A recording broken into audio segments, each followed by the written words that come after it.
Kang Deddy Mulyadi, sapaannya biasanya KDM. Ini tokoh yang sebetulnya gua cukup kaget bisa sepopuler ini, besar dampak dan jangkauan popularitasnya karena kebijakan-kebijakannya populis dan terdengar di luar, bahkan di luar Pulau Jawa Barat gitu. Walaupun gua datang dari daerah Sunda dan juga daerah Sunda, tapi gue tinggal di Banten sebetulnya. Nah, kebijakan-kebijakan KDM ini bisa sampai terdengar ke Banten dan mungkin juga kedengar di beberapa daerah lain juga. Dan menarik untuk kita bahas nih tokoh yang satu ini karena beliau salah satu tokoh yang sangat populer dari daerah Sunda dan tapi juga banyak kontroversialnya dan juga banyak kontranya juga dari banyak pengamat politik gitu. Juga masyarakat juga tidak sepenuhnya mendukung beliau gitu. Tapi tentu akan ada yang bilang, namanya juga politisi, ada yang suka, ada yang gak suka. Tapi ada hal-hal yang secara objektif juga bisa dibilang, menurut gua KDM pun memang tidak sesempurna itu sebagai politisi yang ideal gitu, sehingga kita harus diskusikan nih. Dan juga seharusnya menurut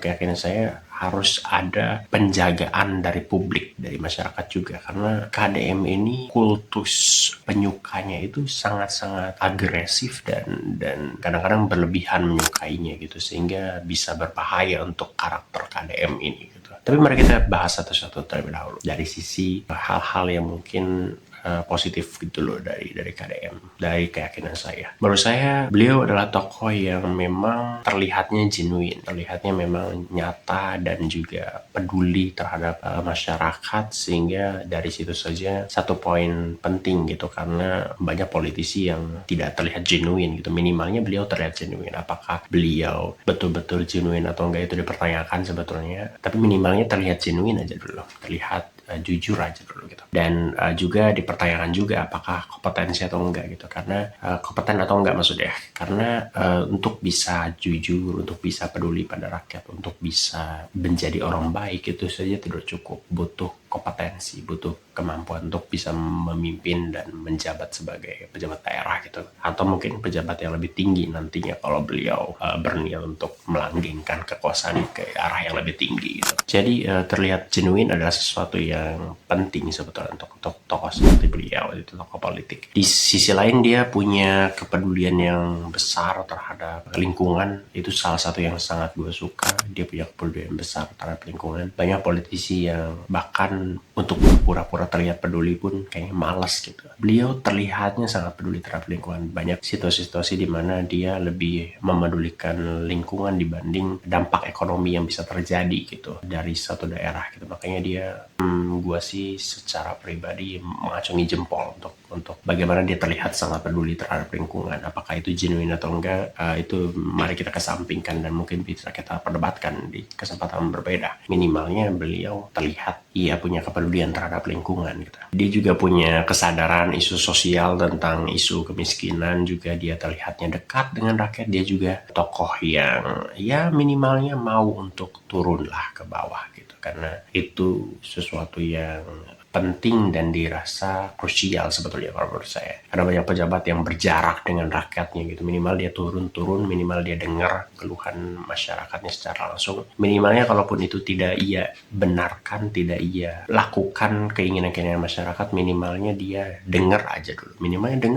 Minimalnya masuk aja dulu ke telinganya. Itu aja udah salah satu kelebihan dibanding pejabat lain yang mungkin menghindari dialog publik gitu. Dan minimalnya dia mau ngedengar lah, mau turun dan mau ngedengar. Itu juga sesuatu yang patut diacungi jempol. Nah sayangnya masalahnya, sekarang kita mungkin masuk ke permasalahan nih yang mungkin seharusnya kita ikut jagain nih Kang Deddy Mulyadi biar yang begini-begini agak lebih tertekan dan nggak terulang lagi gitu. Karena Kang Deddy Mulyadi ini nampaknya memang punya beberapa kontroversi yang terhitung lebih kepada sikap dan gaya kebijakan mungkin. Yang dimana beliau dirasa, mungkin saya sih merasanya beliau kadang-kadang terlalu terburu-buru membuat keputusan dan kebijakan gitu. Terkesan tidak terlalu riset mendalam terhadap satu topik dan satu keyakinan, yang dimana gue sih sangat-sangat berharap dia punya check and balance di dalam kepemimpinannya sendiri gitu. Gue nggak tahu apa yang terjadi dengan dia dan timnya, semoga sih tetap ada gitu. tentang check and balance-nya. Karena ada banyak sekali perilaku-perilaku yang sebetulnya impulsif terlihat ya gitu. Kayak misalnya yang ramai aja beberapa waktu terakhir tentang dialog dia dengan para karyawan atau pegawai dari Aqua gitu, dan itu jadi kontroversi, jadi kemana-mana, dan gue juga bingung apa yang diperjuangkan sebetulnya dengan bilang Aqua bukan asli air pegunungan gitu. Nggak ngerti juga poinnya di situ gimana gitu. Ini mana apa yang diperjuangkan dari situ gitu, dibanding ngurusin yang begituan. Menurut gue masih ada banyak hal yang lebih penting gitu, karena yang penting adalah itu Aqua berbahaya atau enggak gitu, bisa teryakini bahaya atau enggak. Apakah dengan dia tidak betul-betul air dari gunung itu jadi berbahaya untuk masyarakat. Nah itu sesuatu yang rumit juga.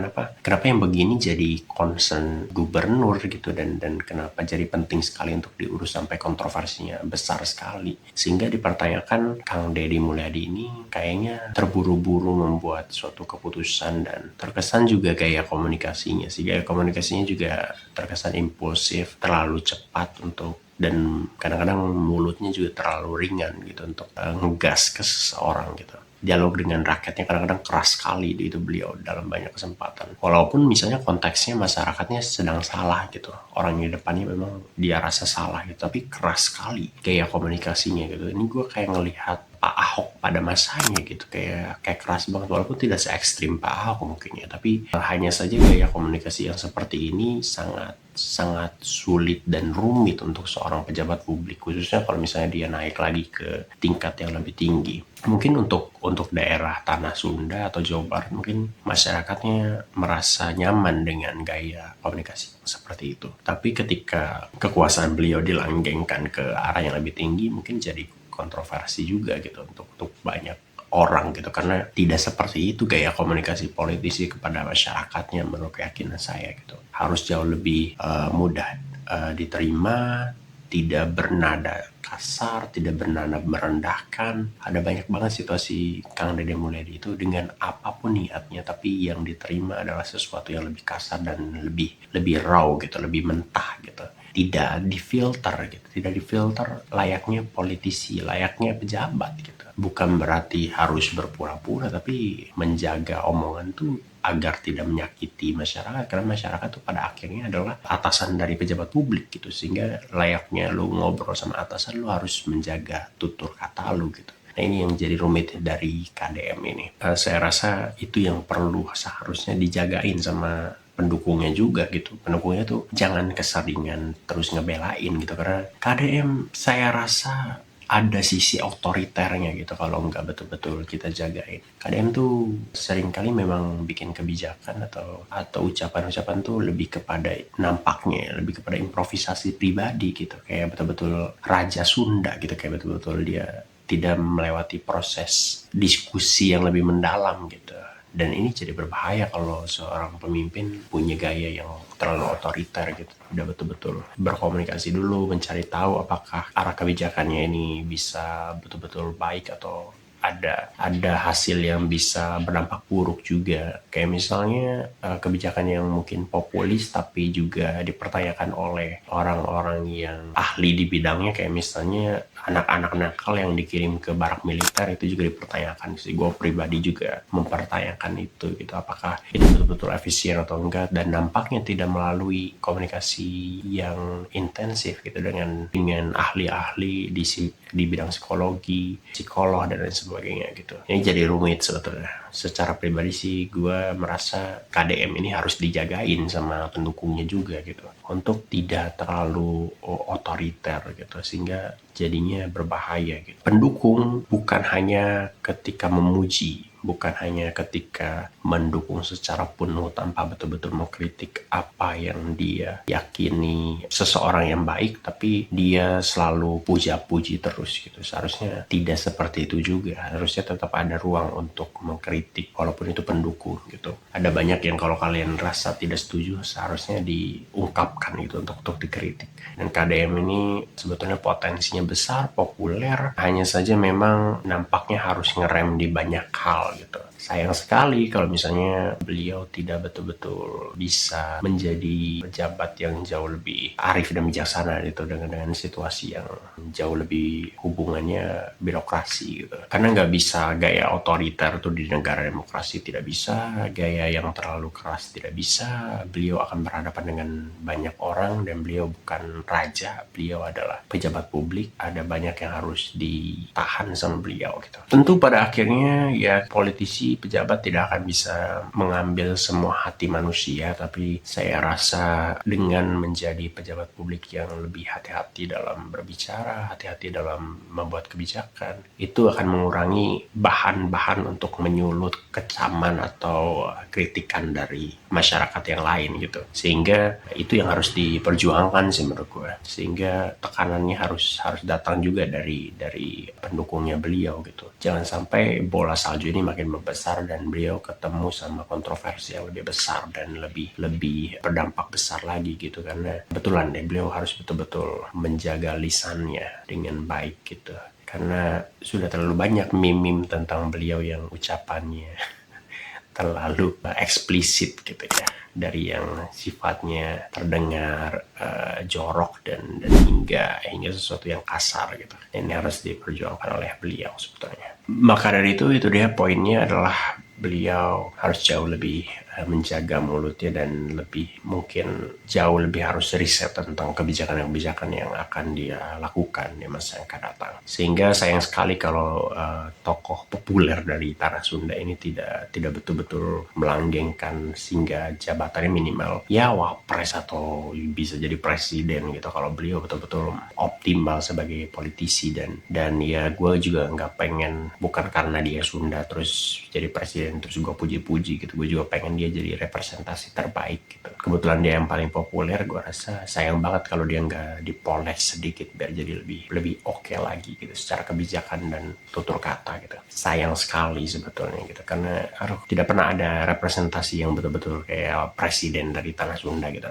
Yang ada kan Jawa lagi gitu kan, atau ya gimana ya, padahal Sunda kan sebanyak itu juga gitu, beda dikit doang gitu sama Jawa gitu, tapi nggak pernah ada representasi politisi yang sepopuler KDM ini gitu mungkin. Dan semoga ya KDM ini kalau misalnya sampai bursa capres cawapres sih, semoga saya sudah dengan KDM versi baru yang jauh lebih oke gitu menurut gue. Karena secara pribadi gue tidak pernah mendukung politisi, gue selalu mendukung ide-idenya. Jadi gue sih netral aja pada KDM ini. Jadi ya ketika kebijakannya gue rasa sesuai sama nilai-nilai gue dukung. Ketika kebijakannya tidak sesuai, gue tidak dukung gitu. Dengan kayak misalnya barak militer, mungkin gue kurang setuju sama barak militer yang anak nakal ditaruh di sono, kurang setuju gitu. Kalau misalnya tidak betul-betul sesuai dengan kesehatan mental yang dari arahan psikolog. Kemudian juga ya kayak hal-hal yang gue setuju sih, misalnya kebijakan yang non populis sebetulnya, tapi gue kadang-kadang bisa setuju sama beliau, kayak misalnya vasektomi,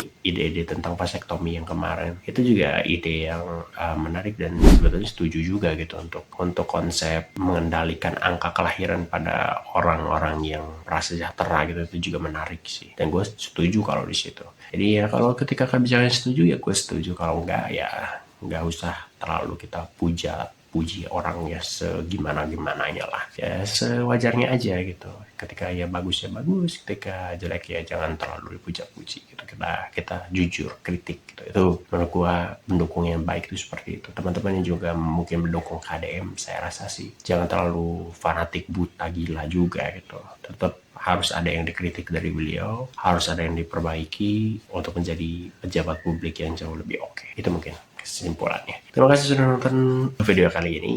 Mungkin kita akan bahas lagi tentang isu-isu sospol di channel ini. Kalau kalian suka silahkan like video ini dan juga komen di kolom komentar di bawah tentang video ini. Apakah ada hal-hal yang kalian setuju atau enggak, silahkan komen aja. Juga subscribe channel ini, bantu channel ini biar lebih tersampaikan ke orang-orang lain juga. Terima kasih, sampai jumpa lagi mungkin di kesempatan berikutnya. Bye-bye.